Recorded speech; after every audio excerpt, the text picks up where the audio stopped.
Our top story. It's a sensational claim by senior Congress leader Manish Tiwari. The former Information and Broadcasting Minister has said the controversial news item about the possible military coup in Delhi, published by the Indian Express in 2012, was unfortunate but true. आपने Indian express की report देखी है, इसमें आपने देखा होगा कि हिंदुस्तान में 2012 में एक कू का ख़तरा था। इसके अलावा भी हिंदुस्तान के अंदर ऐसे बहुत सारे मौके आए हैं जो कि हैरानगी की बात है, जहाँ पे लोगों को लगा कि हिंदुस्तान में मार्शल लॉ लग सकता है, लेकिन लगा नहीं। जैसे 1967 के बारे जनरल इलेक्शंस के बारे में एक British born Australian political scientist निकल मैक्सवेल का कहना था कि हिंदुस्तान के आखिरी जनरल इलेक्शंस होंगे। इसी तरह जनरल मानेक शॉ से भी इंदिरा गांधी को मार्शल लॉ का खतरा था।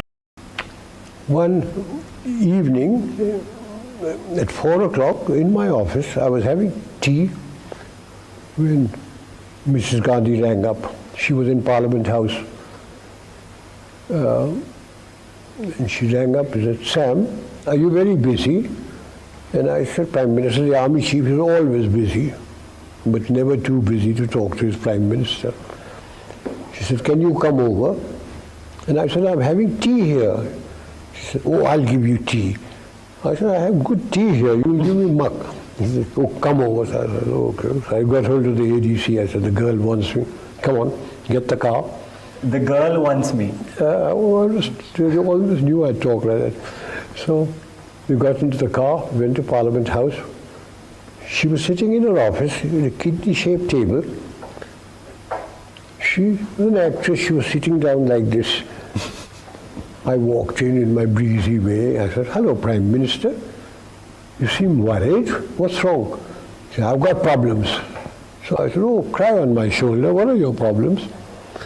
And she looked me straight in the face and said, "You are my problem." So I said, "Now what have I done? Have I made a speech? Have I done something stupid?" So I said, "What have I done now?" She said, "Everybody says you are going to take over from me." So I said, "And what do you think?" She says, "You can't." And I said, "Oh, you think I'm so incompetent?" "I didn't mean that, Sam. You wouldn't." She has a long nose, I have a longer one. I put my nose next to her. I said, "I want to tell you, I have no intention or even a thought of getting involved in politics or taking over, as long as I command my army without interference." Okay, I've told you enough about Mrs. Gandhi and myself. लेकिन ऐसा कभी हुआ नहीं। उसकी वजह क्या है? और पाकिस्तान में ऐसा ही हुआ जबकि दोनों मुल्क एक साथ आज़ाद हुए, और आयरॉनिकली दोनों फ़ौजों की फाउंडेशंस भी एक हैं। जो जैसे कुछ लोग कहते हैं कि शायद हिंदुस्तान के अंदर मार्शल लॉ ना लगने की वजह ये भी है कि इंडियन आर्मी एक प्रोफेशनल आर्मी है, जबकि पाकिस्तानी फ़ौज ऑन कॉन्ट्रेरी टू इट एक नॉन प्रोफेशनल फ़ौज है। ऐसा नहीं है, क्योंकि दोनों फ़ौजों की फाउंडेशंस तो एक ही हैं। दोनों फ़ौजें हैं जो ब्रिटिश इंडियन आर्मी थी, और इंडियन मिलिट्री अकेडमी देहरादून से ही इनके ऑफिसर्स ट्रेन होते थे, और जनरल ज़ियाउल हक तक के जितने चीफ हैं वो इंडियन मिलिट्री अकेडमी देहरादून के थे। तो पाकिस्तान में ऐसा क्या हुआ जो हिंदुस्तान में नहीं हुआ, और हिंदुस्तान में ऐसा क्या हुआ जो पाकिस्तान में नहीं हुआ, जिसकी वजह से ये कहानी इतनी मुख्तलिफ है।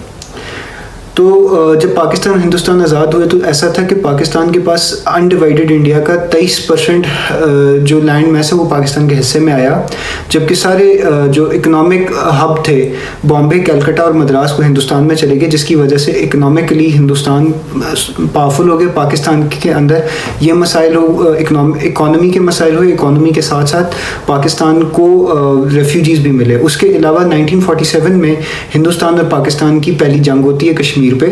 उसके बाद 48 में बलूचिस्तान के अंदर खान ऑफ कल्लात की वोट के लिए एक ऑपरेशन कल्लात के अंदर करना पड़ता है, जिसके लिए भी आपको फ़ौज चाहिए होती है। और फिर 1950s में आपके अफ़गानिस्तान के साथ भी बॉर्डर की प्रॉब्लम्स होती हैं, क्योंकि अफ़गानिस्तान ने आपकी जो मेंबरशिप है यूएन में उसको ऑब्जेक्ट किया था। तो इन सारी चीज़ों को देखते हुए पाकिस्तान को एक फ़ौज की ज़रूरत पड़ती है।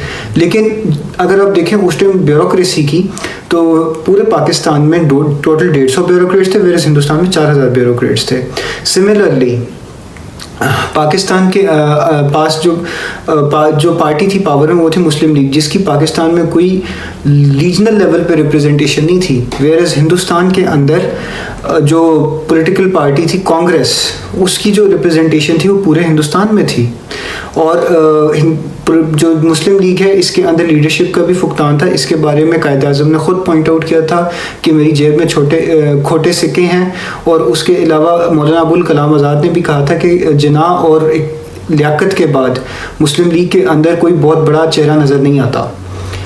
लेकिन कांग्रेस के अंदर बहुत बड़े लोग थे, क्योंकि उसकी वजह कांग्रेस की डाइवर्सिटी थी। वहाँ पे सरदार वल्लभ भाई पटेल, वहाँ पे पंडित जवाहरलाल नेहरू, डॉक्टर वीर भाई अम्बेडकर, डॉक्टर अबुल कलाम आज़ाद या मौलाना अबुल कलाम आज़ाद। उसके अलावा आपके क्या नाम है, कायद आज़म, ये भी कांग्रेस से निकले थे। गांधी कांग्रेस का था, सुभाष चंद्र बोस कांग्रेस से निकला था। तो ये सारे लोग कांग्रेस के पास थे। तो कांग्रेस के पास एक डाइवर्सिटी का प्लेटफॉर्म था। डाइवर्सिटी की वजह से ये हुआ कि कांग्रेस की गवर्नमेंट ने कुछ प्रोएक्टिव एक्शंस लिए। अब हम कंपैरिजन करते हैं कि पाकिस्तान में क्या हुआ क्या नहीं हुआ। नंबर 1, हिंदुस्तान बनने के फ़ौरन बाद 1951 में हिंदुस्तान ने आइन बना लिया। पाकिस्तान 9 साल तक नहीं बना सका और एक म्यूज़िकल चेयर चलती रही। उसके अलावा ये हुआ था कि पाकिस्तान ने अपनी लोगों की मर्ज़ी के बगैर फ़ैसले थोपना शुरू कर दिए, कि जिसमें मिसाल एक उर्दू की मिलती है। जैसा आप देख सकते हैं कि कायद आज़म क्या फरमा रहे थे। Let me make it very clear to you, leave no doubt that the state language of Pakistan is going to be Urdu and no other language.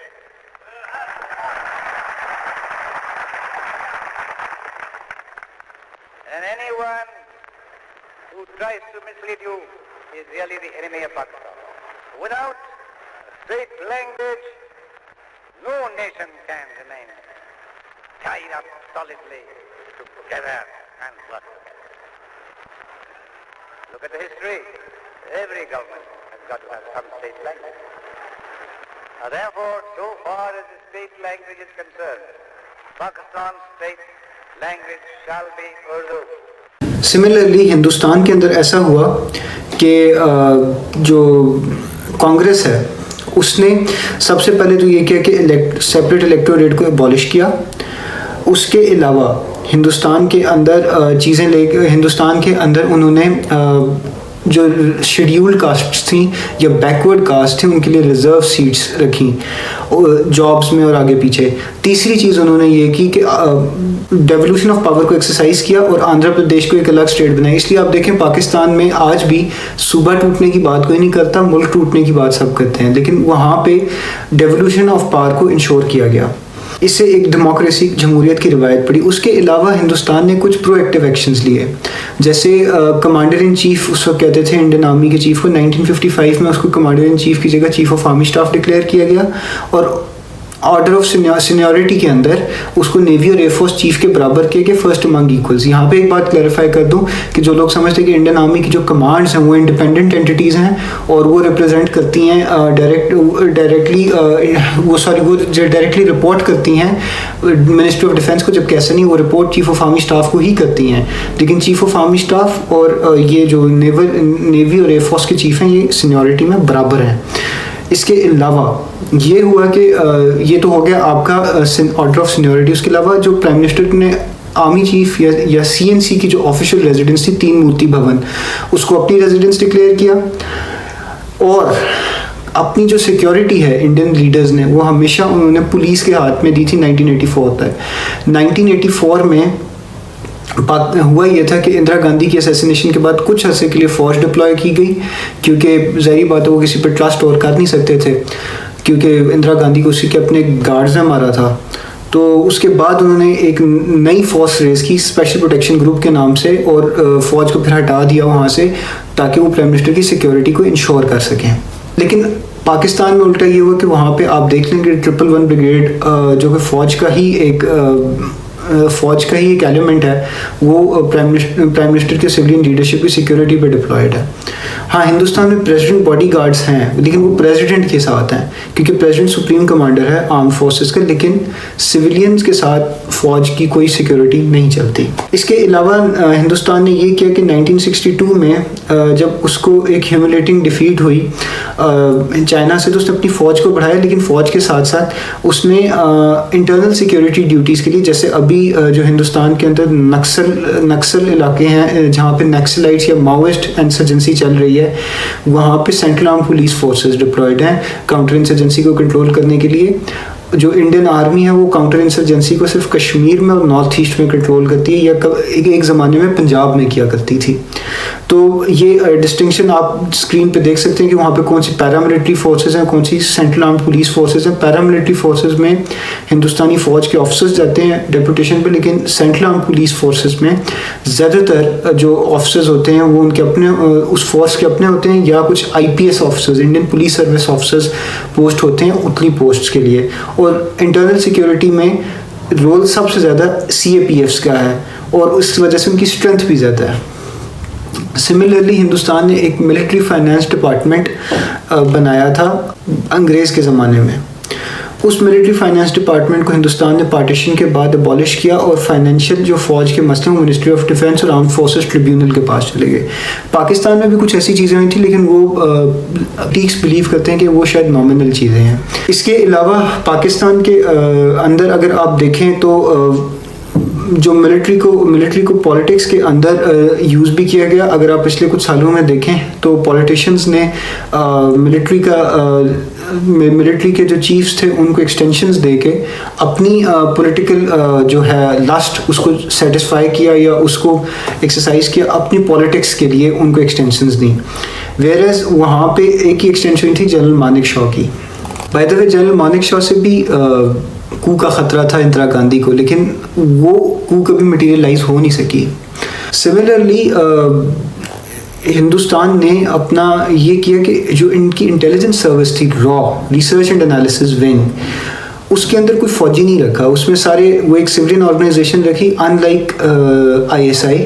और रॉ के आप देखें जितने भी चीफ्स देख लें वो सिविलियन है। जैसे जो भी उनका करंट नेशनल सिक्योरिटी एडवाइज़र है अजीत डोवल, वो सिविलियन है। या जैसे उनका फॉर्मर जो रॉ का चीफ है जिसने जनरल दुरानी के साथ किताब लिखी थी स्पाई क्रॉनिकल्स, वो रॉ का फॉर्मर चीफ है। तीसरा एक और उन्होंने काम किया कि उन्होंने सिविल सर्विसेज के अंदर लिटरल एंट्री जैसी कोई चीज़ नहीं रखी। लेकिन पाकिस्तान में आप देखें कि 80 से कन्वेंशन चली आ रही है कि हर साल 10 आर्मी नेवी या एयरफोर्स के ऑफिसर्स सिविल सर्विसेज में रिटन एग्जाम के बगैर जो सेकंड बेस्ट ऑफिसर्स होते हैं अपनी सर्विस के, वो उनके सर्विस हेडक्वार्टर्स नाम भेजते हैं, और वो 10 के 10 ऑफिसर्स हर साल पाकिस्तान की जो सिविल सर्विसेज के 3 ग्रुप्स हैं उनमें एलोकेट हो रहे होते हैं। लेकिन हिंदुस्तान में ऐसा कोई वो चक्कर नहीं है। उसके अलावा ये हुआ था कि हिंदुस्तान ने अपने सीनियर ऑफिसर्स को रिटायरमेंट के बाद जनरली जो पोजीशंस दी वो एम्बेसडर्स की दी, उनको अपने मुल्क से बाहर भेजा, उनको पब्लिक एडमिनिस्ट्रेशन के कामों में लगाया ही नहीं शुरू में, और बाद में जब लगाया तो बहुत रेयर ऐसे इंस्टेंसेस हैं कि वहाँ पे लगाया। ये कुछ रीजंस थी जिसकी वजह से शायद हिंदुस्तान में मार्शल लॉ नहीं लगा, जबकि उसके नेबरिंग कंट्रीज़ म्यांमार में अब जो बर्मा है, जो अपना बांग्लादेश है, पाकिस्तान है, वहाँ पे ये चीज़ें हुई। तो इसकी सबसे बड़ी वजह ये लगती है कि वक्त पे सही फैसले, पाकिस्तान ने अपने सही वक्त पे सही फैसले नहीं किए। पाकिस्तान के अंदर डेमोक्रेसी का एक कल्चर नहीं था, पाकिस्तान के अंदर मुस्लिम लीग की भी कुछ इश्यूज थे जिसकी वजह से ये सारे क्राइसिस बिल्टअप हुआ। वेयरएज हिंदुस्तान के अंदर डाइवर्सिटी, कांग्रेस की डाइवर्सिटी ने वहाँ के डेमोक्रेटिक सिस्टम को नर्चर किया। इससे बात से सिर्फ एक ही चीज़ पता लगती कि डाइवर्सिटी एंड लिबर्टी ये 2 चीज़ें हैं जो डेमोक्रेसी को नर्चर करती हैं। ये मॉरल ऑफ द स्टोरी है। अब इस वीडियो को बनाने के लिए मुझे जिन बुक्स की ज़रूरत पड़ी है, अगर आपको इस टॉपिक पे कुछ रिसर्च करनी है तो एक तो ये किताब है, इसको आप पढ़ सकते हैं। दूसरा, इसके अलावा एक किताब मैं स्क्रीन पे फ्लैश कर रहा हूँ, ये आप पढ़ सकते हैं। इससे आपको हिंदुस्तानी फ़ौज का स्ट्रक्चर समझ आएगा, उनकी ऑपरेशनल तरीक़ेकार है वो समझ में आएगा। Thank you.